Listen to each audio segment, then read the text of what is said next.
Graça e paz a todos vocês. Então, eu não fiz ainda o congresso de casais, mas eu sou a Luísa do Abílio. E eu sou o Abílio da Luísa. É engraçado, né? Porque a gente já prega em encontro de casais, mas eu conto a minha história em 5 minutos. Nós estamos casados há apenas, vai fazer 5 anos, 4 anos e uns 9 meses, mais ou menos, né? E eu sou pernambucana, e ele me encontrou em Curitiba. E nós nos conhecemos, fomos apresentados pela pastora Tânia Tereza, que é a minha mãe do coração, que me reconheceu na minha terra e sabe do meu chamado. E eu sou uma discípula do ministério Silk, da pastora Tânia Tereza, que já pregou aqui na igreja, né? Eu convidei ela para vir aqui, porque nós somos muito amigas, assim, muito queridas. A sogra da Luciene foi a primeira amizade que eu fiz aqui no Rio de Janeiro. E nós dois fazemos parte de um ministério lá na Igreja de Nova Vida, em Colubandê, Ministério de Libertação, que é um ministério onde nós nos aperfeiçoamos, nós buscamos capacitação em Curitiba. Por isso que nós nos conhecemos em Curitiba, né? A gente foi fazer lá uma reciclagem do curso que a gente já havia feito. Eu fiz em 2004, o Abílio fez em 2008. E quando a gente foi fazer um único curso que eu acredito em milagre. Vocês acreditam, sim ou não? Amém. Então, o único curso que o pastor Marcos Scott, ele fez um curso chamado CA, não posso esquecer, porque isso daí foi o meu presente, né? O meu presente. Então, ele preparou esse curso para reciclar todas as pessoas que faziam EIFOL, que é um curso de libertação em Curitiba. E ele chamou o Brasil inteiro, lotou lá aquela base da Jocum, lá em Almirante Tamandaré.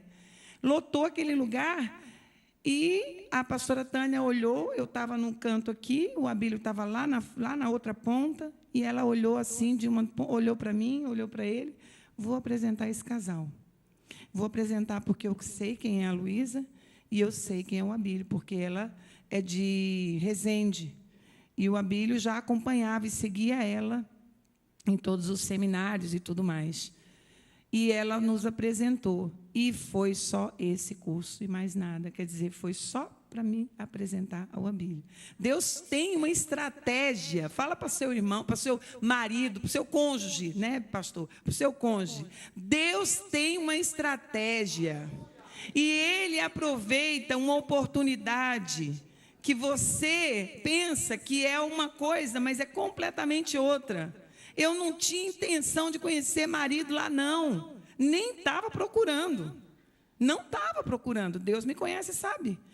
Eu costumo dizer, eu falava muito isso, eu dizia assim, diante de Deus, meu irmão. Aí eu caí na real, falei, vem cá, o que a gente fala que é fora da direção de Deus ou que Ele não escuta? Nada. Então, eu quero dizer que Deus sabe o que eu estou falando. Aquilo foi um milagre, e só houve aquele curso e acabou. Mas é o meu marido, o meu companheiro, o homem da minha vida, e eu sei que Deus, Ele, quando fez o Abílio, Ele me fez para ser o encaixe perfeito do Abílio. A gente atrapalhou alguns percursos da história, mas o Senhor sempre faz a vontade dEle, que é boa, perfeita e agradável. Amém? Então, obrigada, meu marido, por me trazer aqui em cima. Isso. Então, deixa eu te falar uma coisa aqui. Eu gostaria que os irmãos ficassem de pé. Eu sei que os pastores já louvaram. E eu estou, assim, muito feliz, porque tudo que vocês louvaram aqui é tudo aquilo que o nosso coração almeja, sente. E é como o pastor falou, o pastor Manuel falou uma coisa muito importante, que não saia da sua boca nenhuma palavra mentirosa para Deus, mas que você seja verdadeiro. É melhor que não louve, é melhor que não louve. Mas se você abrir a sua boca para dizer o que você falou aqui, então cumpra. Seja fiel para cumprir. Amém? Pode pôr, meu irmão.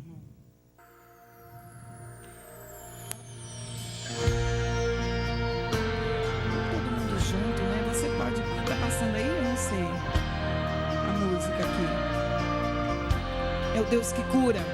Ele está aqui hoje para nos curar, para nos ajudar, para nos dar direção em todas as situações. Tu és o Senhor que cura, és o Senhor que nos cura, és o Senhor que cura. Pede para Deus, põe a mão no seu coração e fala: Senhor, entra lá dentro da minha alma agora, Senhor, e cura a minha alma, Senhor, de toda enfermidade, Senhor. Que nos cura, és o Senhor que cura.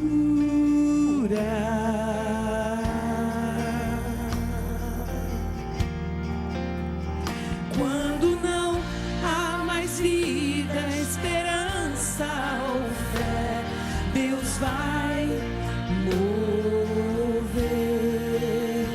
Quando não tem remédio ou jeito pra dar, Deus vai ressuscitar.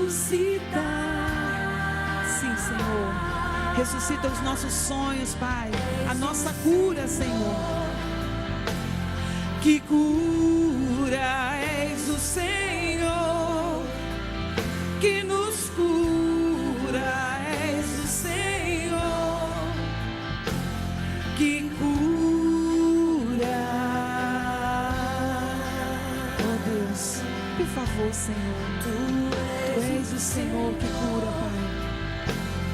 Que cura, és o Senhor que nos cura, és o Senhor que cura.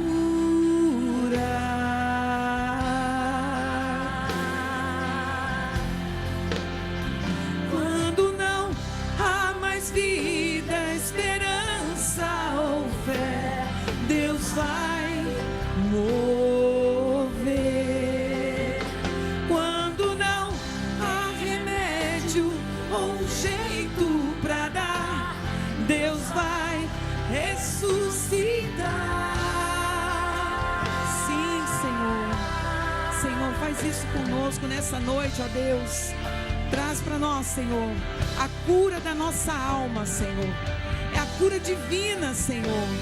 Aquilo que estava nos prendendo, Senhor, nos deixando, Senhor Deus, tristes, nos deixando, Senhor Deus, pesados. Traz a cura, Senhor. Traz a cura, Senhor. Traz a cura, Deus. Tu és o Senhor que cura. O Jeová Rafa, o médico dos médicos. Tu és, Senhor. Tu és, ó Deus. Que cura. Que cura. Ore, canta. Tu és Senhor. Tu és Senhor. Tu és o Senhor. Que tu vem curando, Senhor, o teu povo, Senhor. Tu vem tirando o opróbrio, Senhor. Tu vem tirando, Senhor, Deus, as castas. Tu vem tirando, Senhor, toda enfermidade, doença, Deus. Quando não há mais vida, esperança ou fé, Deus vai mover. Quando não tem remédio, Ah, é assim que Deus quer. Deus vai ressuscitar.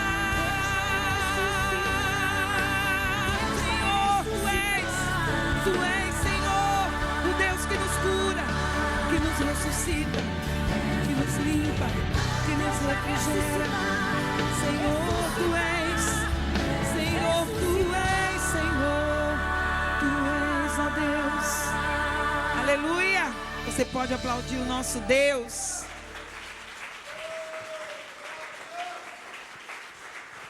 Aleluia!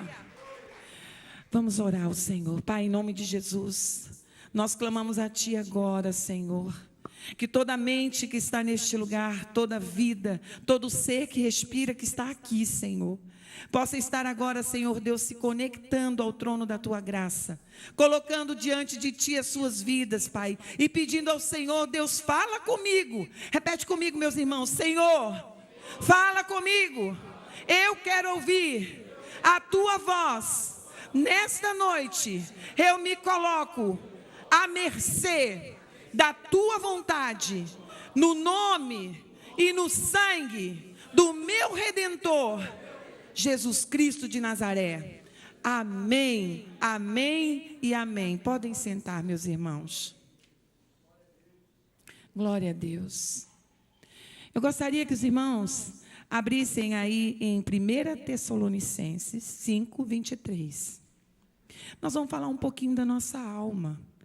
Precisamos falar um pouco da nossa alma. A gente precisa identificar a nossa alma, que é ali que está toda a história. 1 Tessalonicenses 5, 23 diz: o mesmo Deus de paz vos santifique em tudo, e o vosso espírito, diga comigo, o vosso espírito, alma e corpo sejam conservados íntegros e irrepreensíveis na vinda do nosso Senhor Jesus Cristo. Aqui nessa palavra está se falando de quê? Está se falando de espírito, alma e corpo. Cada um de nós somos triunos, assim como o nosso Deus é Pai, Filho e Espírito Santo. Amém?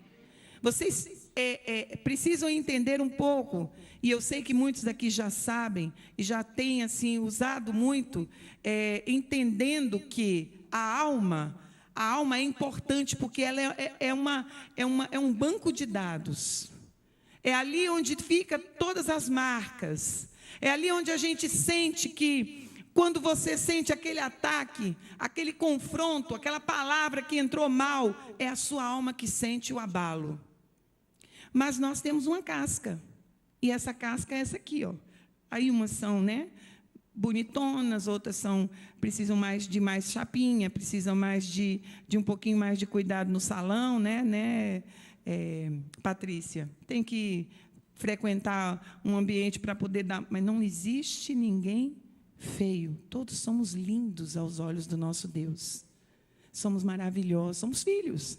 Nós somos imagem e semelhança de um Deus todo-poderoso. Ele é lindo, Ele é maravilhoso. Então, todos nós temos a semelhança, a aparência, o jeito, porque nós estamos o quê? Nós estamos herdando essa característica do nosso amado Deus. Então, nós temos um corpo, que é essa casquinha aqui. Essa casquinha aqui, quando a gente fecha os olhinhos, quando o papai vem e põe a mão no nosso nariz, ou já colocou em muitos que hoje já voltou para casa, a casca não vale mais nada, não tem mais sentido.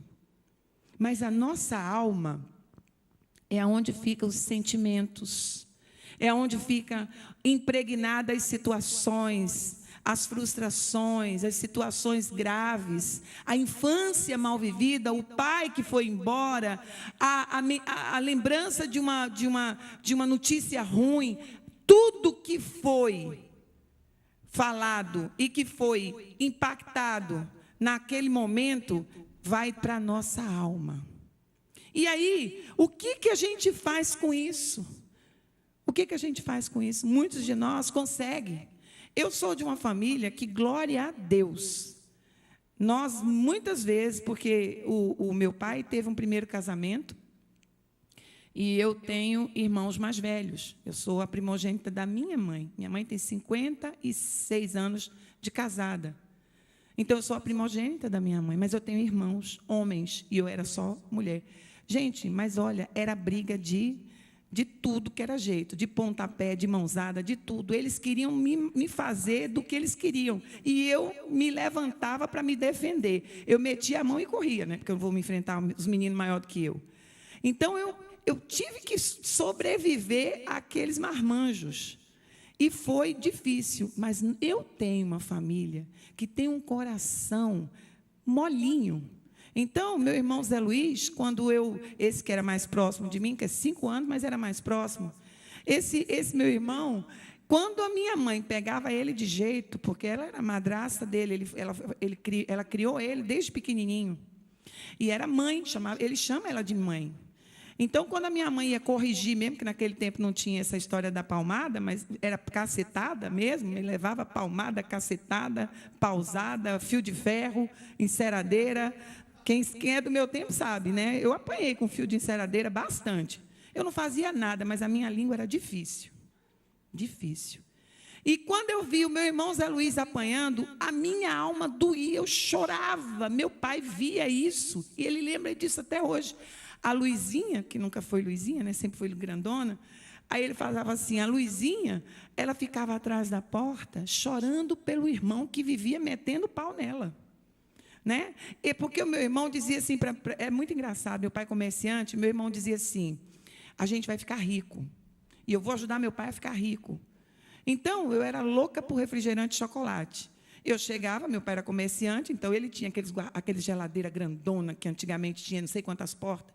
Aí eu, dona do negócio, eu chegava lá, abria o refrigerante, tomava. Aí, quando eu ia no segundo, ele fazia, epa, só um.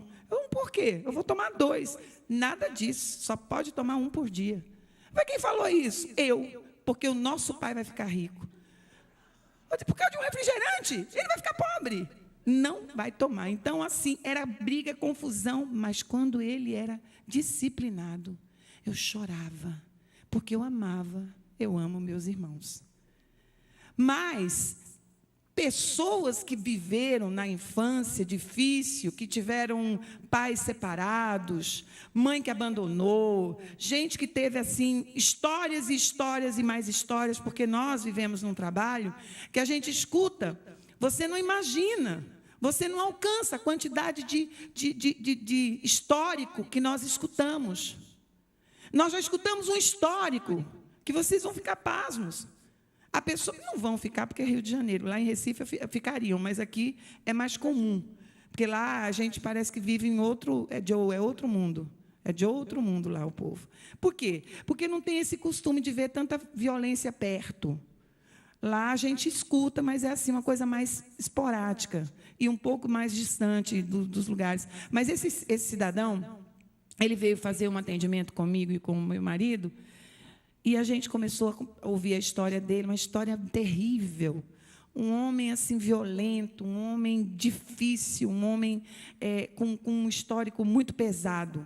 E depois aí o Espírito Santo de Deus falou comigo assim, pergunta para ele quantas pessoas ele matou. Aí eu disse, meu irmão, porque ele se converteu, ele está dentro da igreja. E aí eu perguntei para ele, meu irmão, quantas pessoas você tirou a vida? Ele chorou, chorou, e chorou, e chorou. E ele disse, não sei. Foram muitos, muitos, muitos, muitos. Mas o meu Deus sabe o quanto eu sou arrependido por isso. A minha alma está pesada. Porque eu não me perdoo. Eu não sabia o que fazia. Eu era completamente uma pessoa alucinada. Eu mexia com tudo, com drogas, com tudo. Então, por ele não estar na sua razão, no seu pleno conhecimento da sua mente, intelecto e tudo mais, ele não tem noção de quantas pessoas ele matou. A alma daquele homem estava impregnada, pesada, triste, atribulada. Mas o nosso Deus, Ele nos capacita, a muitos de nós, para trabalhar nessa vida, dizendo para ela que não há nada que o Senhor não perdoe, que o Senhor não ajude a passar. As consequências vêm, lógico. A lei física vem, sim. Mas o que o nosso Deus é? Deus consolador. Ele é justiça, Ele é juízo, mas Ele é amor. E o Senhor ama aquele assassino que se converteu e que se arrependeu dos seus maus caminhos. Então a alma, ela precisa ser vista. Nós precisamos entender que o pastor Manuel e a Isamara, eles não são da mesma família física. O pastor Manuel deve ter tido uma mãe carinhosa, amorosa. Talvez a irmã Isamara, ela tenha tido uma mãe mais enérgica, mais brava, uma família diferente um do outro. Então, o que acontece? Agora, são duas almas com históricos diferentes. E agora é uma só carne. Precisa do quê? Precisa de um intento no coração, um desejo no coração de colocar diante de Deus, pedir ajuda para um entender o outro, senão vai ser o quê? Um conflito eterno. Porque ninguém aqui é irmão, não pode casar irmão com irmão. Pode casar irmão com irmão? Não pode. Irmão legítimo? Não pode. Nós somos irmãos em Cristo. Meu marido, além de ser meu marido, ele é meu irmão. Mas carnal não pode. Então, ninguém é da mesma família, cada um tem uma história. E tem uma história de vida diferente. Nunca é igual, porque um pai teve um histórico de vida, veio de uma herança e tal. Tudo isso entra na nossa alma como uma herança. Você herda a característica dos seus pais. A sua esposa herda a característica dos pais dela. Né? Por isso que tem muito marido aí que quer conhecer a sogra antes de casar, porque quer ver como é que a mulher vai ficar depois de um tempo. Não é assim? O meu foi assim, ele foi lá ver minha mãe. Minha mãe é magrinha, minha mãe é toda lindinha. Eu falei, para chegar naquilo ali, eu tenho que passar fome. Mas ele falou, eu fui olhar a sogra, porque eu sei que a sogra vai dizer como é que a filha vai ser lá na frente, né? E foi assim. Porque a gente tem que entender que a nossa alma, ela fica armazenada no nosso histórico de vida. É o banco de dados, como eu já falei. Guardamos todas as situações, todas as aflições. Tem pessoas que não perdoam. E isso é uma das coisas que fazem a alma ficar pesada. Parece que a pessoa está carregando uma bola de ferro com aquela correntona assim. Espiritualmente falando, é assim que funciona. A pessoa anda até devagarzinho porque não consegue, porque está tão pesado e não tem nem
chama pecado de fraqueza. Não, é porque, assim, eu tenho uma fraqueza. Eu falo, qual é a sua fraqueza? Não, é porque eu não consigo deixar... Olha, desde a minha mocidade que eu sou promíscua. Eu não consigo ficar com uma pessoa só. E hoje eu estou casada. Aí, olha a encrenca. A gente escuta de tudo. Pessoas que são capazes de fazer coisas, eu estou falando de crente. Eu costumo dizer, eu não falo para ímpio. Eu falo para ímpio do amor de Deus. Eu falo para o ímpio o que foi que Deus fez comigo quando eu estava lá fora. Quem eu era. Eu conto testemunho, que não é essas coisas todas, não. Eu vim para o Senhor pelo amor. Eu busquei Deus em todo lugar, porque eu queria encontrar o Senhor. Eu fui no centro de Macumba para buscar Deus. Tem muita gente que vai. Porque chega lá, tem tanto carinho, tem tanto amor, tem tanta sinceridade, só que tem aquela coiseira toda. Se suja todo lá também. Porque eu costumo dizer o seguinte, não é uma coisa que é subjetivada, não é uma coisa que eu imagino que seja, não. É assim, eu entro para conhecer, para entender o que é aquilo ali. E eu saio de lá acompanhada, porque demônios, eles são seres que eles não arrombam porta, eles entram pelo pecado. E quando eu peco, eu pensava assim, logo que eu me converti, eu dizia, é o seguinte, o diabo está lá não sei aonde, no quinto dele, né? E aí, ele está lá e eu estou aqui. Eu não mexo com ele, ele não mexe comigo. Quem disse? Quem disse que é assim? Não é dessa maneira que funciona. Ele entra todas as vezes que a porta está aberta, que eu abro a porta. A Bíblia diz que os anjos do Senhor estão ao meu redor e os demônios ao derredor. Então, se eu abro um pecado, eu começo a pecar, eu começo a transgredir a lei do Senhor, quem que vai ficar me atormentando? Demônio. E não tem jeito, porque a gente tem que falar isso para crente. Porque tem crente que acha que o manto da santidade é assim, sabe? Eu estou em casa, tem lá uma armadurazinha, e eu penduro o meu manto de santidade lá. Quando é o dia de ir para a igreja, eu visto ele e venho. Não funciona desse jeito. Funciona que a gente tem que saber, cada um de nós sabe o que faz pecar. O que te faz pecar. Cada um de nós sabe aqui. Cada um sabe o que precisa mudar, aonde a sua alma precisa ser tratada. Aonde o seu banco de dados, a sua memória precisa apagar aquela história ruim e perdoar quem te ofendeu. Eu fui ofendida, mas a pessoa falou comigo, me machucou. Eu é que tenho que perdoar? Que história é essa? Mas como assim? É desse jeito que funciona. Eu tenho que pedir perdão para Deus porque não perdoei ainda. E tenho que pedir perdão para meu irmão porque eu guardei a mágoa. E a mágoa não fez mal para ele, não. Eu tomo veneno e quero que ele morra. Eu tomo veneno e quero que ele morra. Só que ele não vai morrer. Quem vai morrer sou eu, porque eu tomei o veneno. E a gente, cada dia mais, vai encharcando a nossa alma com as memórias que já deveriam ter sido jogadas no lixo do Senhor, e que Jesus Cristo ia pegar esse lixo e ia jogar no lugar, ia colocar anjos guardiões, e daquele lugar aquilo ali não saía. Mas tem crente que é assim. Não, eu hoje escutei um culto maravilhoso, eu entendi que eu preciso me libertar, me livrar desse negócio, que isso aqui não está me fazendo mal, está me adoecendo, eu estou tendo que tomar remédio para dormir, porque eu não consigo desligar minha mente, eu tenho que fazer isso, eu tenho que fazer isso, eu tenho que fazer isso, eu tenho que fazer aquilo. Não, você só precisa dizer, Senhor, me perdoa, porque até hoje, até o dia de hoje, eu não consegui perdoar essa pessoa, porque essa pessoa fez um mal muito grande. Quantas pessoas, nós atendemos pessoas, de 10 pessoas, 9 pessoas, no mínimo, 9 a 10, sofreram abuso na infância. E nunca disseram nada para ninguém. Mas quando o Espírito Santo mexe naquela área, por quê? Porque é a área da sexualidade. E o inimigo, ele quer mexer aonde? Na sexualidade das pessoas, para poder te travar, te congelar, para você não sentir mais vontades. Você é um casamento abençoado, mas não tem um sexo legal. Não tem. Por que é isso? Tem que perguntar para o Espírito Santo. Senhor, o que é isso? Você já falou com a médica, já falou com o médico, já conversou, é isso, é aquilo, aquilo outro. Não é. É aquela memória daquela situação que você se sentiu desprotegido, desprotegida, porque não tem homem e mulher, todo mundo sofreu, ou passou por um medo de um abuso. Porque, às vezes, a pessoa não conseguiu abusar. Não estou falando de estupro, porque a igreja tem que entender o que é estupro. Estupro é penetração. Abuso é toque. E é toque. E esse toque é um nojo. É um nojo. Porque as pessoas ficam enojadas. Eu não sei se vocês estão acompanhando essa novela que passa da Record. Eu vi ali uma cura interior linda. A gente vê muita coisa bonita, gente. Eu não faz tempo, não vou dizer que faz anos, não, mas eu vejo de vez em quando com a Bíblia o Jornal da Globo. E nem isso a gente está vendo mais. Mas a gente assiste aquela novela da Record. E a gente viu que a moça foi abusada por um sacerdote. Quantos e quantos pastores? Quantos e quantos ministros, líderes? Quantas e quantas pessoas abusaram? E tem gente que está aí na rua, não quer saber de igreja, porque houve uma autoridade que tocou nessas pessoas. E elas perderam o quê? A confiança em Deus. Deus não tem nada a ver com essa história. Pelo contrário, Deus, Ele está ali para ajudar na cura. Ele está ali para ajudar na cura. E aí as pessoas não entendem que na família, o pai, a mãe, a figura de autoridade deixou de assistir. Eu, quando vejo uma mãe dizendo assim, eu falo assim, cadê o seu filho? Ah, está na casa da minha amiga. Gente, por que você deixou o seu filho na casa da sua amiga? Não, mas eu confio muito no pessoal lá, é todo mundo crente. Eu falei, sim, mas a gente está no tempo, pelo que a gente escuta, que é para ter, sabe, presença de pai e mãe. Não larga ninguém assim, não. Só quando eles estiverem com uma idade que fala, que diz... Porque você já instruiu, olha, papai está dizendo que ninguém pode tocar em você assim, assim. Você está entendendo, filho? Está entendendo? É assim, olha, porque tem pessoas que tentam fazer isso. Isso é mal, papai do céu não gosta, isso é feio, assim. Você não instruiu o seu filho e quer que ele responda a uma coisa, assim, fictícia. Uma imagem que você criou na sua cabeça. Não, se você não instruir o seu filho no caminho que ele deve andar, ele vai cair. Alguém vai derrubar ele.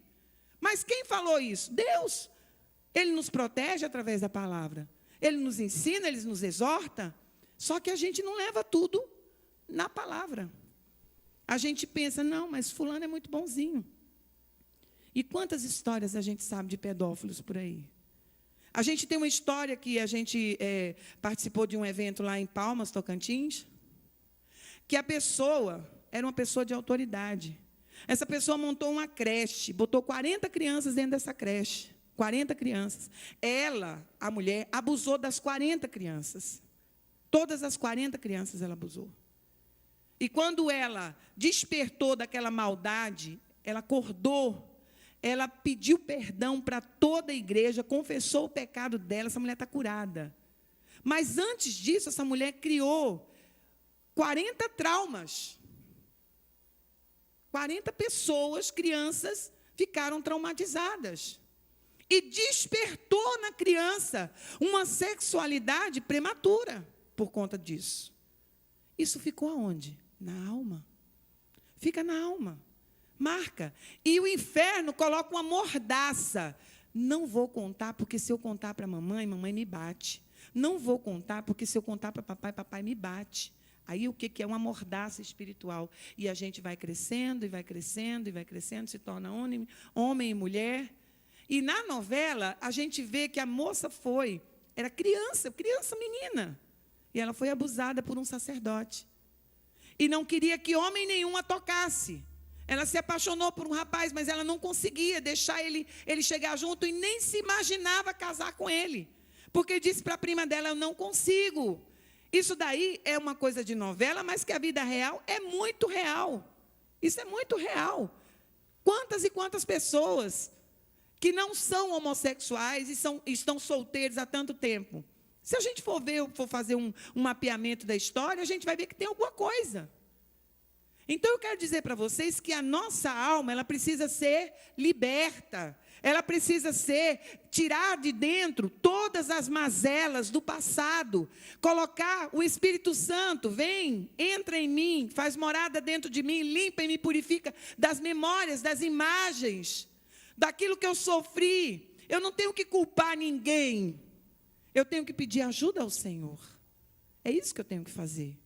E a gente vai andando e caminhando e vendo que o nosso espírito, esse não sofre nada, mas a nossa alma tem muita coisa que ela fica acumulada. As feridas na alma, elas são dores espirituais. Dói. Não dói no físico, ela dói no espiritual. Quantas e quantas pessoas são amarguradas de espírito, que fala amargurada de alma? Porque tem o termo grego, aí muitas vezes por isso que a gente tem que estudar a Bíblia e tem que procurar ver algumas definições, porque às vezes alma e espírito é a mesma coisa, mas não é. A minha alma está atribulada, o meu espírito está atribulado, é a alma que fica. A alma que fica cansada, é a alma que fica triste, amargurada. Por quê? Porque acumula. É um casamento difícil, é um filho que está dando problema, é um monte de situações. A alma começa a acumular, começa a ficar cansada. E muitas pessoas adoecem. Adoecem. E chega lá, o médico diz assim, é estafa, é depressão. No passado, o pessoal chamava de estafa, o que hoje é depressão. Parece que a pessoa trabalhou, cansou. Não é. Trabalho nunca matou ninguém. Nunca. Trabalho sempre deu para cada um de nós satisfação. Porque quando a gente faz o que a gente gosta, é prazer. Mas quando a gente está numa situação dessa, a nossa alma está atribulada, está cansada.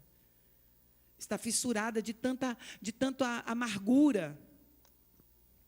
O que a gente tem que fazer para se livrar dessas memórias? O que a gente tem que fazer para se livrar dessas situações onde a gente sente que a nossa alma está ali cheia de lixo e que eu não sei como é que eu tiro esse lixo? E aí, como é que faz? O lixo, ele sai quando eu confesso o pecado. O pecado muitas vezes não foi o que eu cometi, mas é o pecado que eu estive lá, que eu participei e que eu nunca confessei, nem para Deus. Confessar é a primeira chave que começa a abrir as portas da libertação da nossa alma. Assumir o erro, porque muitas vezes é culpado. Eu confesso, mas eu tenho que ter reconhecimento de que eu fiz alguma coisa errada. Eu preciso falar diante de Deus, Senhor, eu errei, eu pequei. A confissão, ela tem que ser junto com o arrependimento. Senão não funciona. Senão é constrangimento, outras coisas, mas não é arrependimento. E eu preciso pedir para Deus e dizer para Ele que eu me arrependo. Pedir perdão. Muita gente pede perdão para Deus. Senhor, eu fiz isso, eu peço perdão para o Senhor. Amém. Mas por que essa pessoa não mudou? O que aconteceu? Essa pessoa já pediu perdão para você? Já pediu perdão para Deus? Já pedi perdão para Deus. O Espírito Santo fala rapidinho. É assim. Mas a pessoa não se perdoa. Então, não é só eu pedir perdão para Deus. É eu me perdoar também. Porque quando eu me perdoo, aí eu recebo o perdão de Deus. Porque é automático. O Senhor diz, não, você está pedindo perdão, está confessando, está arrependido, então agora você está perdoado. Aí, quando chega na minha vida, no meu coração, eu não recebo.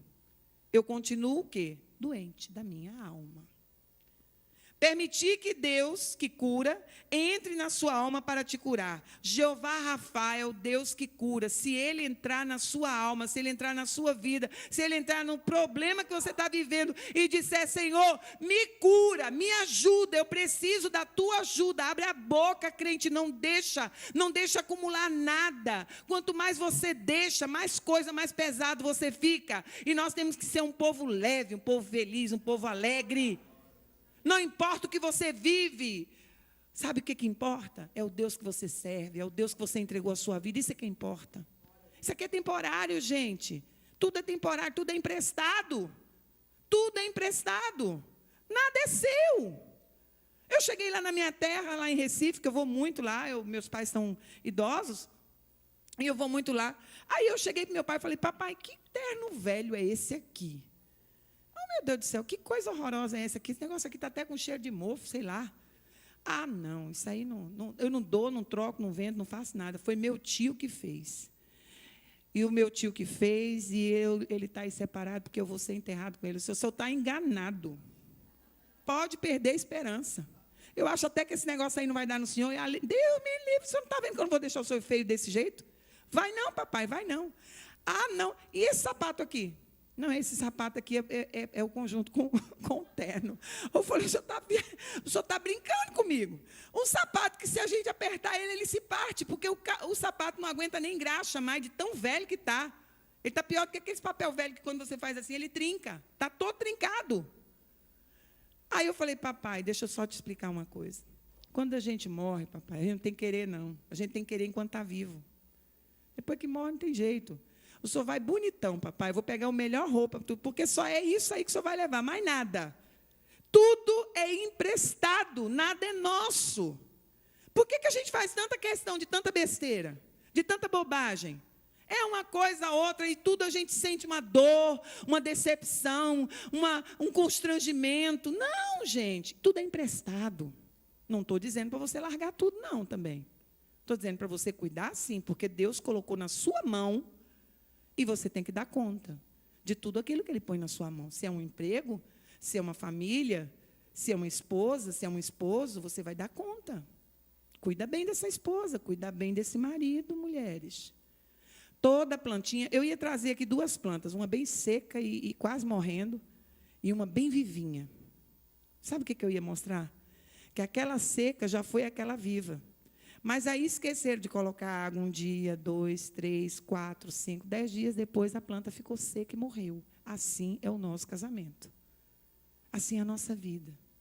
Se eu não regar essa planta diariamente, de manhã, sabe? Aquela planta ali, essa planta que eu estou falando, é uma planta espiritual. Se eu não colocar uma aguinha, meu bem, vai com Deus, Deus te abençoe, que Deus te dê um dia de paz, nessa manhã você vai ser abençoado, Deus vai falar com você, vai com Deus. Na hora do almoço, ora pelo alimento, senta na mesa, Senhor, eu agradeço a Ti por esse alimento, pelo marido, pela família. Na hora de dormir, porque ninguém é bicho, tem que orar, né? Porque bicho é que dorme, deita na mesma hora e dorme, né? Animal que é assim. Vocês desculpam a expressão, mas é assim. Eu sou pernambucana, eu não puxo a faca, não, eu puxo a espada, tá? Eu puxo a espada. Mas é assim, tem gente que amanhece o dia, aí faz uma oraçãozinha assim de, sabe, segundos, aí chega na hora do almoço, a oração da fome, obrigada, Deus, pum.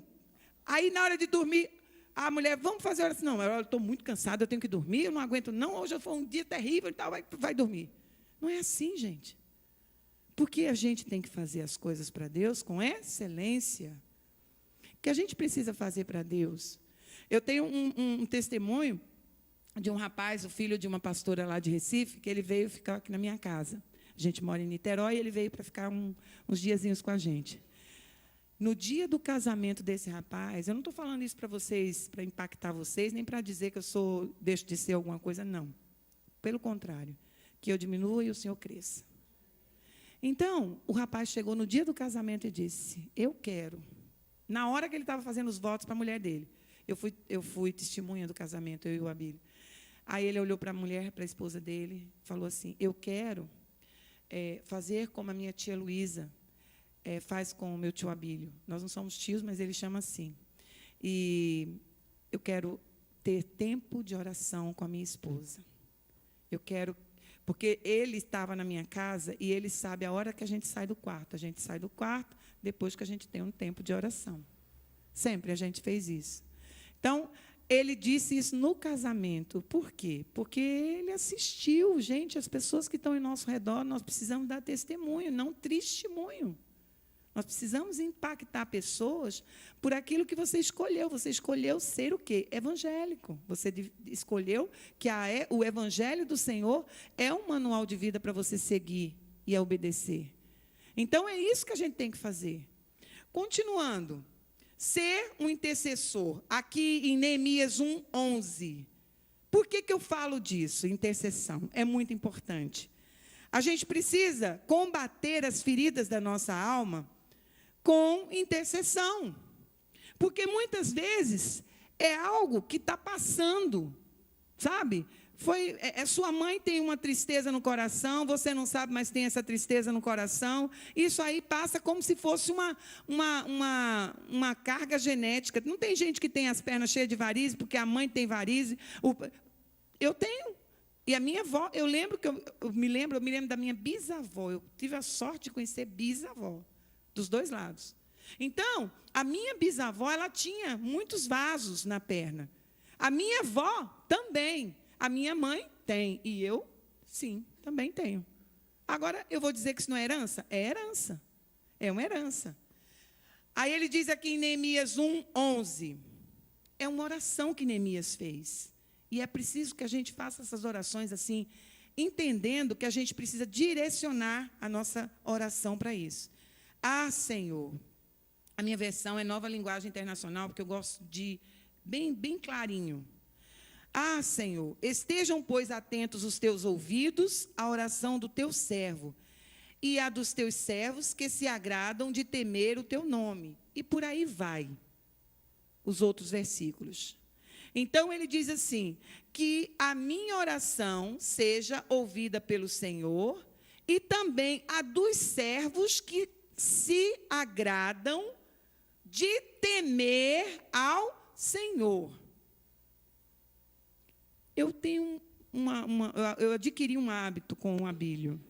E a gente, quando vai ministrar, a gente pergunta para a pessoa assim, depois que a gente vê que a pessoa passou por uma vida muito difícil, a alma realmente está muito contaminada, muito triste, e a gente pergunta assim, você tem medo de Deus? Aí a pessoa diz, medo de Deus? Repete, né? Aí a gente vai e repete de novo. Medo de Deus. Você tem medo de Deus? Não tenho medo de Deus. Então está escrito, é por isso que você está desse jeito. Porque a Bíblia diz que a gente tem que ter medo de Deus. Gente, eu não tenho que ter medo do Wellington. É grandão, fortão. Eu não tenho que ter medo dele. Mas de Deus, sim. Por quê? Do Wellington, eu chamo uns 4 homens do tamanho dele e falo assim, mete um pau nele, porque ele estava querendo me bater. Para ele nunca mais inventar de querer vir para cima de mim. Aí a gente resolve aqui, eu e ele. Mas e quem te tira da mão de Deus? Fala aí. Tem alguém acima de Deus para tirar você da mão dele? Não tem. Então eu tenho que ter medo. Tenho que ter medo. Por isso que a gente peca com tanta facilidade. Não tem medo. Segundo, Senhor, entra aqui nessa casinha aqui, fica aí fechadinho, não vai escutar nada que eu estou falando, nem o que eu estou fazendo. Muita gente pensa que é assim. Se esconde. Aonde você pode esconder de Deus, que ele entra até no inferno? Não tem um lugar na terra, nem no céu, nem abaixo da terra, que o nosso Deus não esteja lá. Foi Ele que criou tudo, Ele sabe como entra e como sai.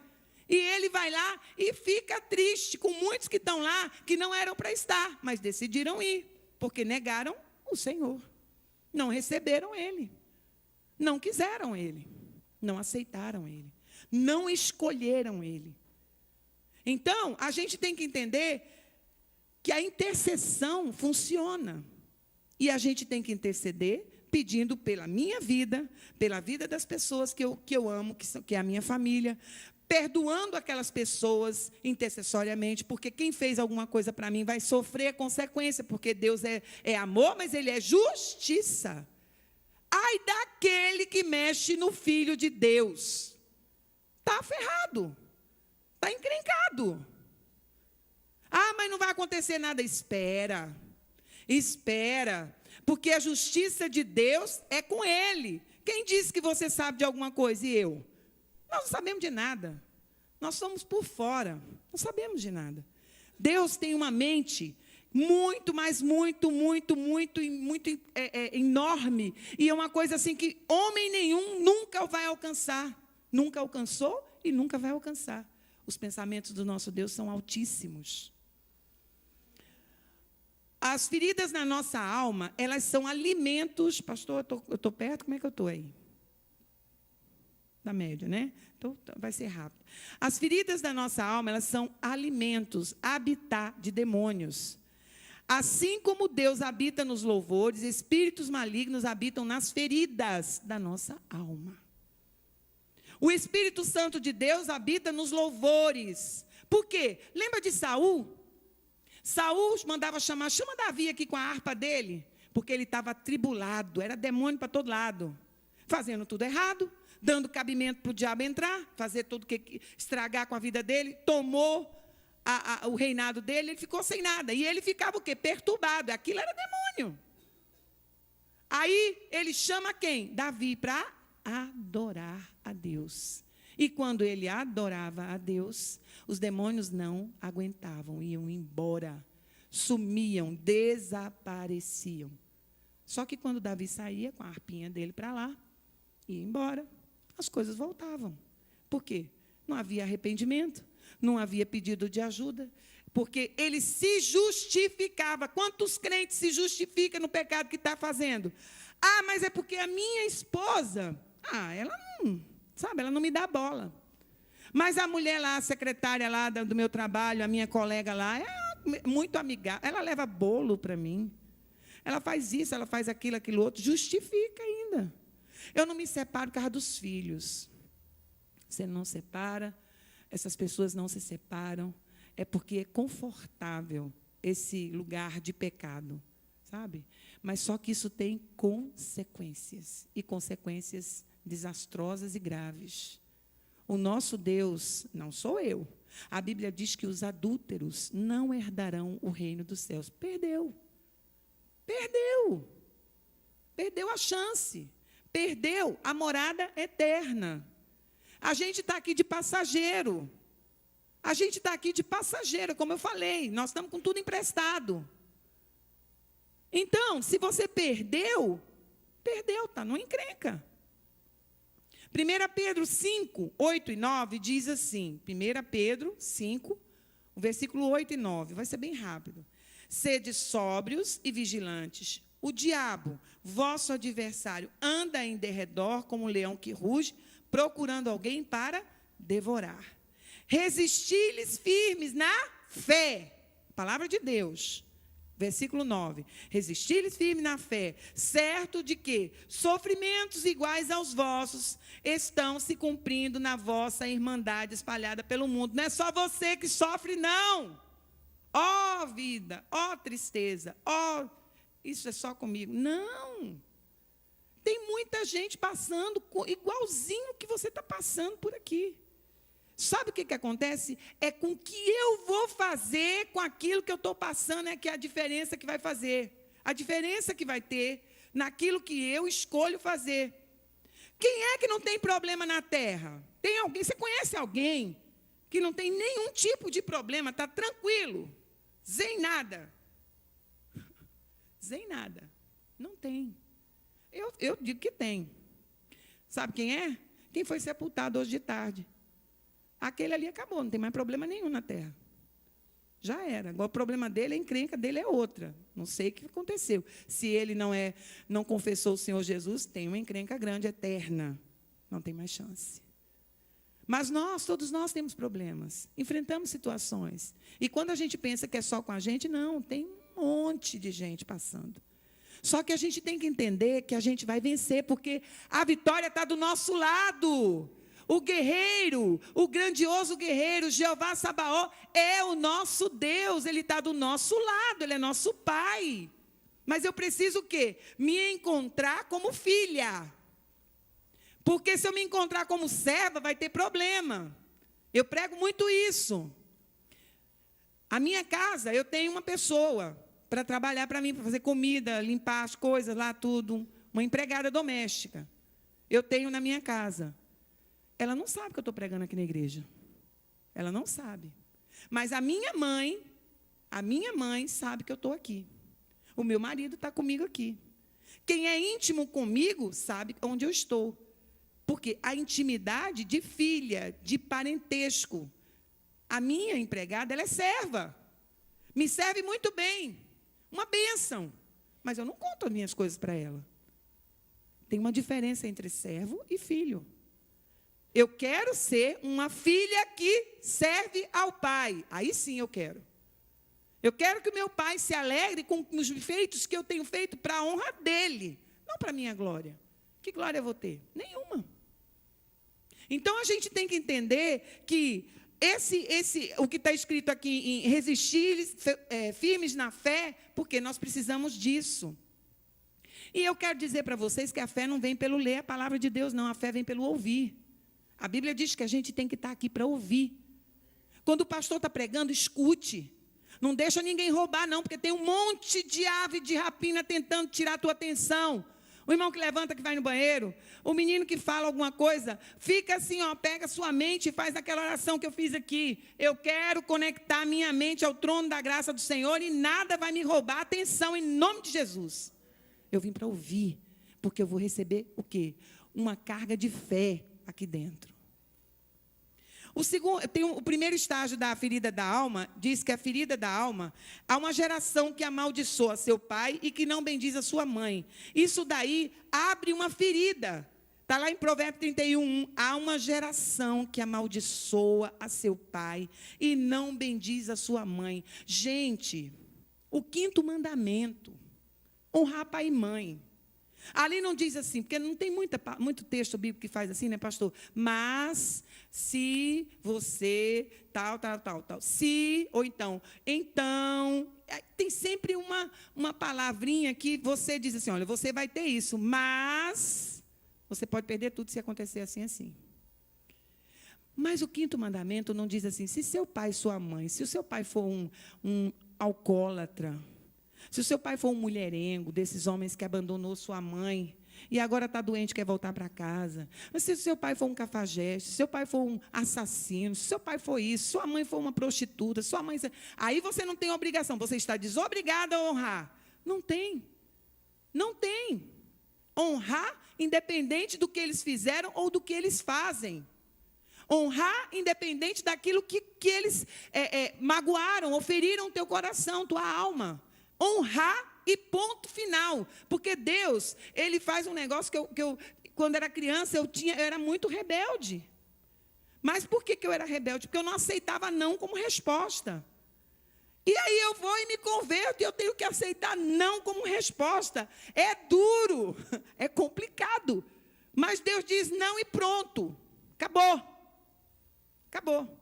Não tem vírgula. E nem se eu disser, mas Senhor, não. Não. É para honrar pai e mãe, independente do que eles são, do que eles fizeram, se ela foi embora, te largou lá na casa da sua avó, se a sua avó também não cuidou. E as histórias são milhares e milhares de histórias. Mas honrar pai e mãe é uma obediência a Deus. E Deus se agrada de filhos obedientes. Obedecer a Deus é muito bom, porque a gente tem recompensa com isso. A gente ganha uma paternidade segura de um Deus que é zeloso. Rejeição menos perdão é igual a rebelião. Isso é o pastor Marcos Cote que coloca. Rejeição menos perdão é igual a rebelião. Rejeição mais rebelião é igual a ferida. Por isso que a nossa alma fica cheia de feridas. Eu falei outro dia que lá na minha terra tem aqueles pirulitos de açúcar, que é uma tábua cheia de buraquinho, né? E aí o açúcar, com aquele pirulitozinho, o cara fica tocando lá e dizendo, o pirulito, e vendendo, e as criançadas ficam tudo atrás. Eu sou desse tempo do pirulito, naquele negócio, tábua de pirulito, que a gente lembra que é tudo furadinho. Tem gente que está com a alma igual tábua de pirulito. O pirulito é doce. O pirulito é doce. O pirulito é o Espírito Santo. Mas os buracos na tábua, fui eu que fiz. E eu preciso fazer o quê? Fechar isso daí. E com quem eu fecho isso daí? Com Deus. Coloco diante de Deus. Só Ele tem poder de perdão. Só Ele. Eu posso te perdoar, e aí a gente não volta assim, a se encontrar na mesma situação, porque eu digo que perdoar é uma obrigação, e é mesmo. Eu posso perdoar a Patrícia, eu posso perdoar a Rita, a doutora Rita, eu posso perdoar a qualquer pessoa que fez alguma coisa comigo. Mas o perdão é uma obrigação. Eu tenho que perdoar. O perdão é uma obrigação. Né? Eu posso ficar triste, eu posso dizer que não gosto e tudo, mas eu posso não me expor novamente à pessoa, mas a Deus eu tenho que me expor. Eu não posso simplesmente receber o perdão de Deus e não falar mais com Ele. Eu posso fazer isso com qualquer pessoa aqui na Terra. Eu não sou obrigada. Deus não me obriga a manter um laço de amizade com alguém que fez alguma coisa comigo e que não foi bom. Eu fui lá, fiz a minha parte, a pessoa foi lá e me perdoou, eu perdoei a pessoa, mas eu não tenho obrigação de ficar na mesma amizade. Não é obrigado. Na Bíblia não diz isso. Mas com Deus é diferente. Com Deus, é a cura acontecendo e eu vindo para Deus agora de uma maneira limpa, pura, santa. E sempre tem que ser dessa maneira. Outro estágio da ferida há uma geração, está lá em Provérbios 30, 13, há uma geração cujos olhos são altivos e cujas pálpebras são levantadas para cima. Esse aí é um processo infeccioso, que é um orgulho. A pessoa olha para cima. A pessoa anda olhando para cima, como quem diz, eu não vou olhar, porque aqui na terra nada me agrada. Não é olhando para o céu, não, é olhando para cima, assim. Não é olhando para o céu, é olhando para cima, para não enxergar ninguém. Porque altivo, soberbo, sabe, orgulhoso, não vou perdoar. Não vou, foi eu que fui ferido, fui eu que fui ofendido, fui eu que fui envergonhado.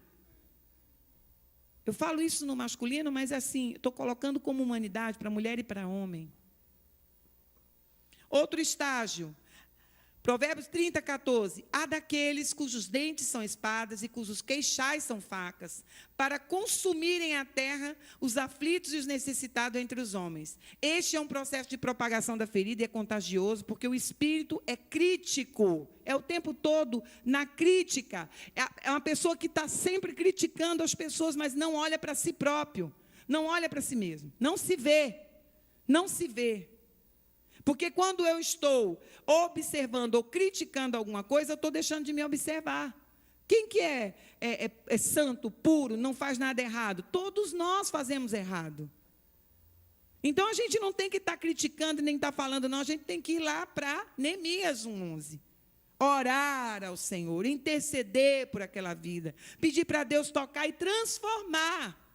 Tirar aquilo dali daquela pessoa. Quando Neemias fez isso, Neemias não fez isso pela família dele, não. Neemias fez isso por uma nação. Para que todos entendessem que o Senhor era Deus. E era por isso que eles estavam passando por tudo aquilo. Por tantas perdas. Porque eles esquecem. Nós temos uma memória assim muito pequenininha. A gente esquece o que Deus é e o que Ele faz. A gente esquece de temer a Deus. Porque tem hora que a gente está numa zona de conforto. Ah, não, isso aí, lá na igreja eu resolvo. Não é bem assim. A gente tem que ter constância na nossa vida. Constância, porque nosso Deus, Ele não tem variação. Ele não fica mudando de temperamento. Como é que a gente resolve essas situações da ferida da alma, da nossa alma? A gente se examina. A gente faz um exame, se examina a nós mesmos. Buscando dentro de nós o que está errado. O que está errado? Tem coisa que não está funcionando na tua vida. Isso daí, só quem vai resolver é você, porque Deus, mais ou menos é assim. Se alguém for aqui e apagar as luzes daqui do templo, as tomadas, elas vão estar ali. E a gente pode até ficar aqui no escuro, não tem problema nenhum. Mas quando alguém se levantar e for ali, ligar a tomada, a instalação elétrica está toda funcionando. É só ligar a tomada. Deus é assim. Deus já fez tudo. Ele não tem mais que fazer nada. A última coisa que Deus fez foi mandar o próprio Filho para comprar a minha vida e a sua. Ele não tem mais que fazer nada. Eu é que tenho que me levantar e ligar e desligar o interruptor. É eu que tenho que botar a luz na hora certa e tirar a luz na hora certa. Sou eu que tenho que andar.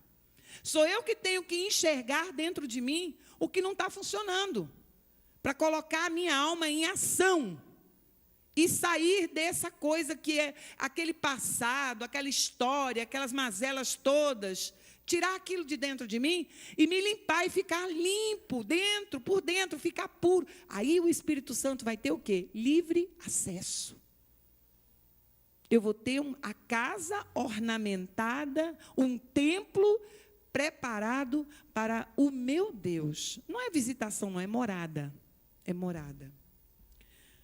Se revestir de coragem. Apocalipse 22:8 diz, os covardes não herdarão o reino de Deus. Eu preciso de coragem para enfrentar eu mesmo. E quando alguém falar alguma coisa, eu reconhecer e não ficar me desculpando, sabe? Dizendo, mas foi porque Adão fez isso, né? Adão fez isso. Adão foi o primeiro professor de desculpa na terra. É a mulher que o Senhor me deu e aí veio com defeito. Né? O problema dela é que ela não me obedeceu, fez as coisas na minha frente. A gente sempre tem uma desculpa. Então, a gente precisa ter coragem para enxergar o erro. Se colocar na presença de Deus. Permitir a ação do Espírito Santo na nossa alma. Se o Espírito Santo, ele entra dentro do meu corpo e habita dentro da minha alma, então, ele já está fazendo o quê? A purificação. Os lixos já saíram. Porque o templo do Espírito Santo não vai entrar num templo com droga, nem com fumaça, nem com bebida, nem com coisa sujeira nenhuma em que eu me meti. Mas ele vai estar ali atento, esperando que eu confesse e me arrependa e peça perdão, e aí eu zero essa situação toda e começo a ter um novo tipo de vida, aquela que o Senhor nos promete, a vida em abundância.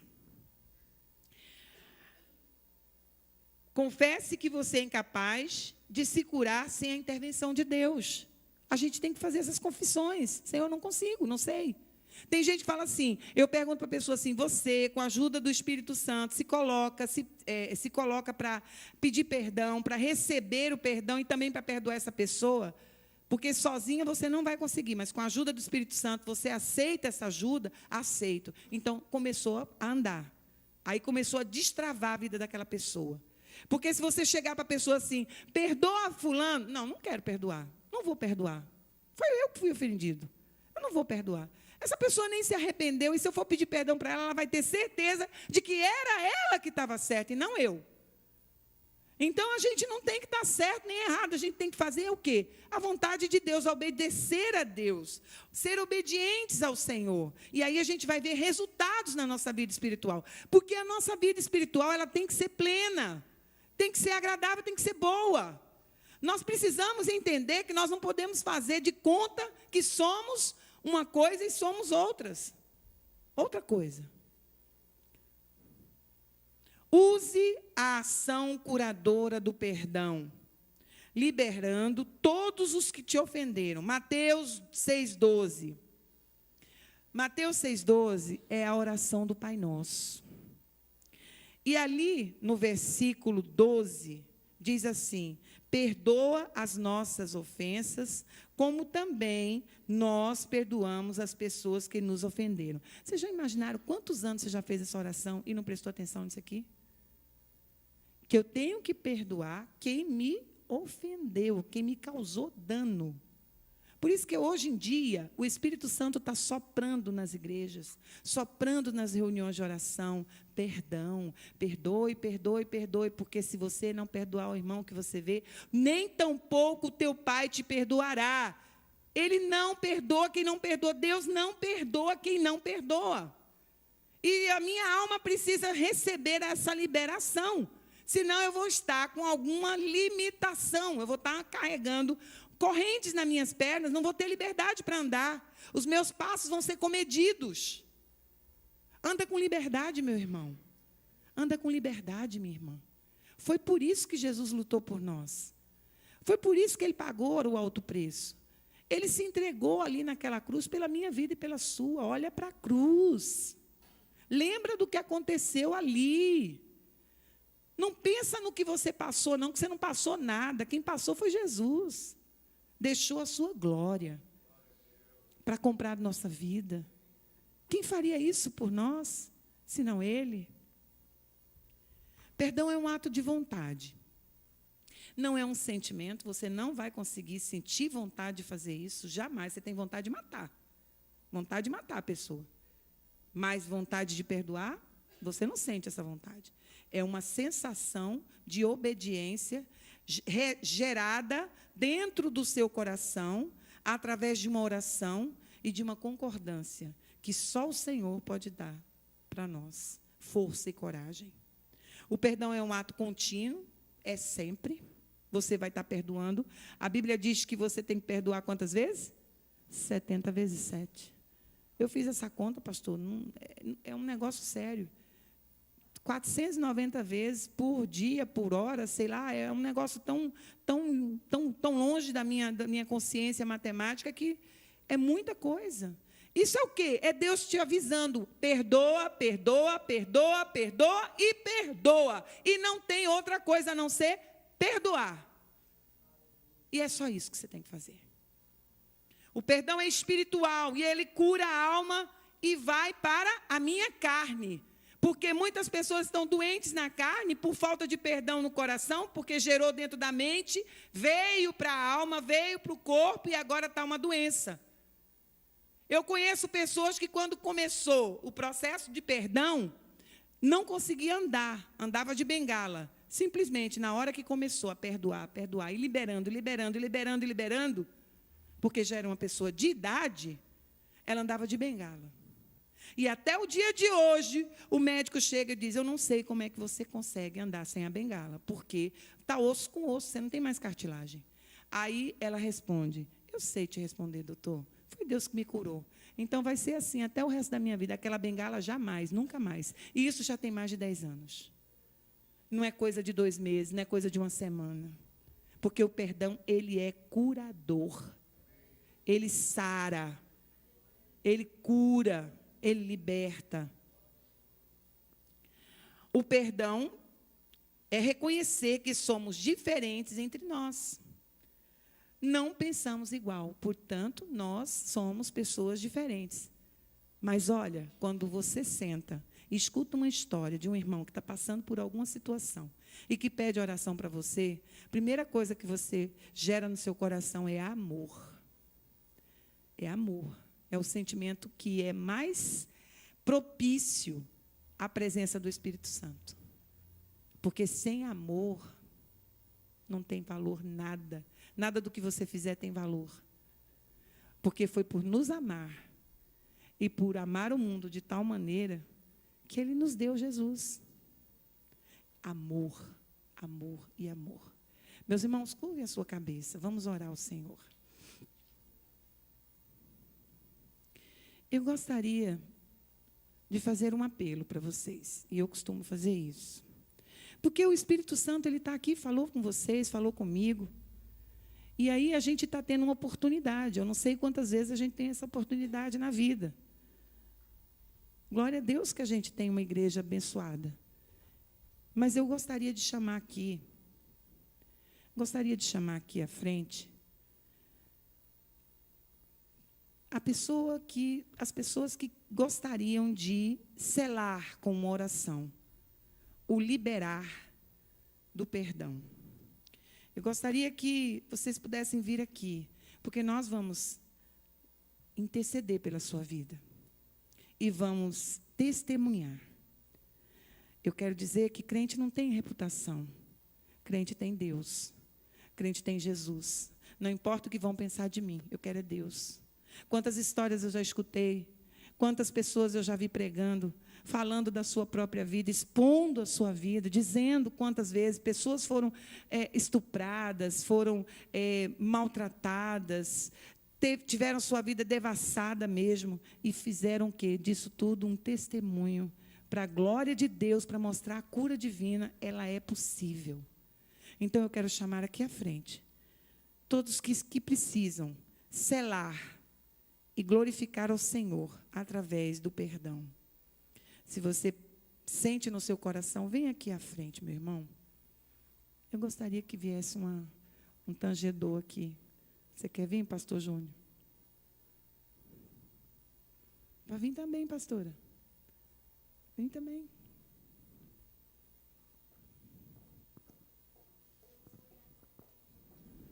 Vem aqui à frente. O Senhor nos dá oportunidade, o Senhor nos dá uma chance, e Ele vem nos chamando. Ele vem tocando no nosso coração. O Espírito Santo de Deus, Ele é poderoso, Ele é curador, Ele vai sarando. Eu quero chamar a minha amiga, a pastora Rita, para vir aqui à frente também, para interceder aqui comigo.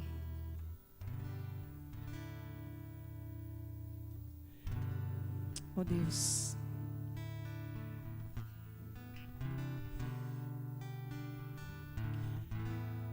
Guilherme.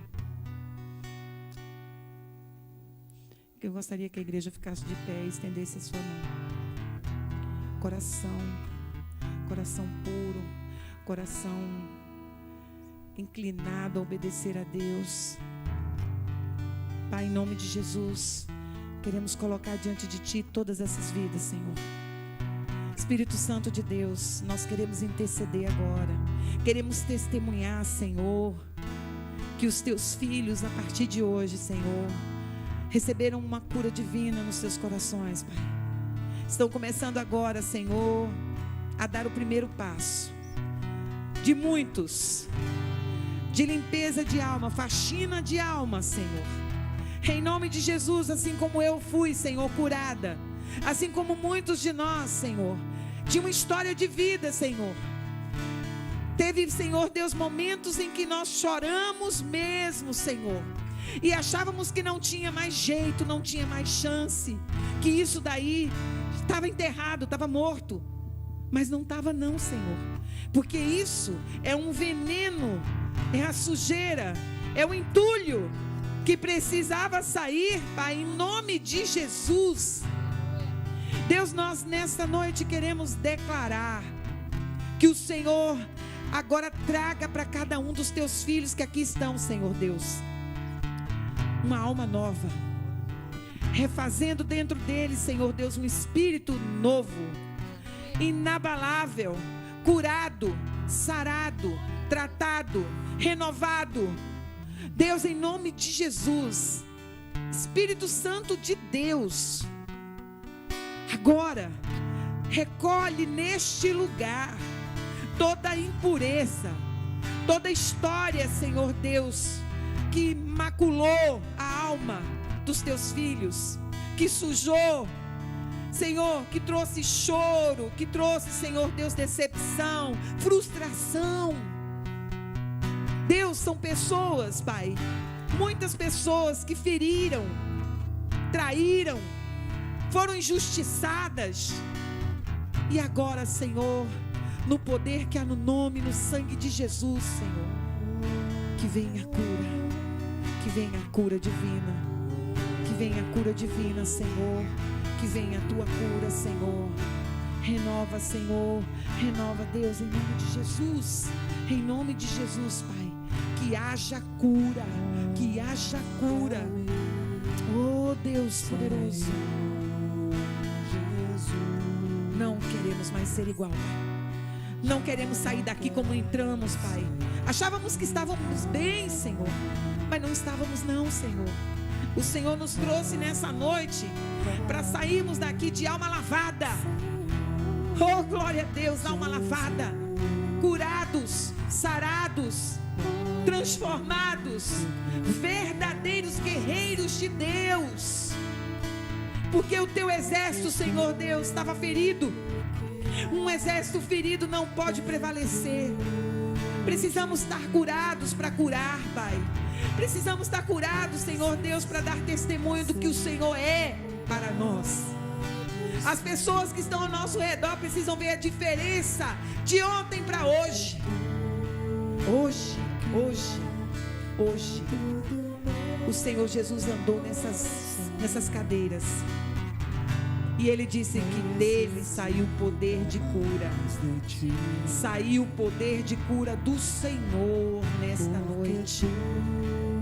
Tudo dentro de mim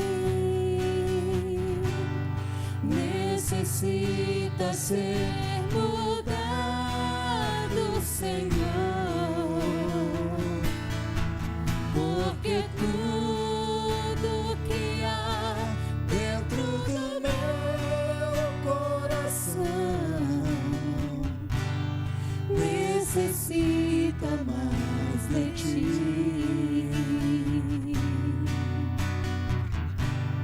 Necessita mais de ti. Necessita mais de ti. Renova-me, Senhor.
Porque tudo que há dentro de mim necessita ser mudado, Senhor. Transforma tudo, Senhor. Porque tudo que há dentro do meu coração necessita mais de ti. Necessita mais de ti. Necessita mais de ti.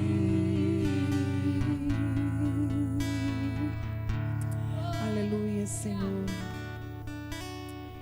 Que nesta noite o Espírito Santo de Deus, assim como Ele tocou no meu coração, assim como Ele me curou em muitas coisas, assim como Ele tem me dado força para enfrentar tantas coisas ainda, os problemas, as coisas que acontecem na vida, no dia a dia, que o Senhor possa te instruir a cada um de vocês na verdade do Senhor, na beleza da santidade do Senhor, porque em obedecer ao Senhor, Ele vai chegar junto de cada um de vocês e mostrar para vocês o caminho que Ele traçou e que por alguns desvios, por algumas tomadas de decisões, nós saímos do propósito, mas nós retomamos ao propósito, o sonho,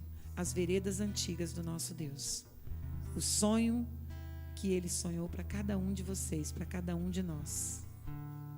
Você precisa pedir para Deus: eu quero a tua vontade. Eu submeto a minha vontade à vontade do meu Senhor. Eu não mando em mim. Eu sou submissa à vontade de Deus.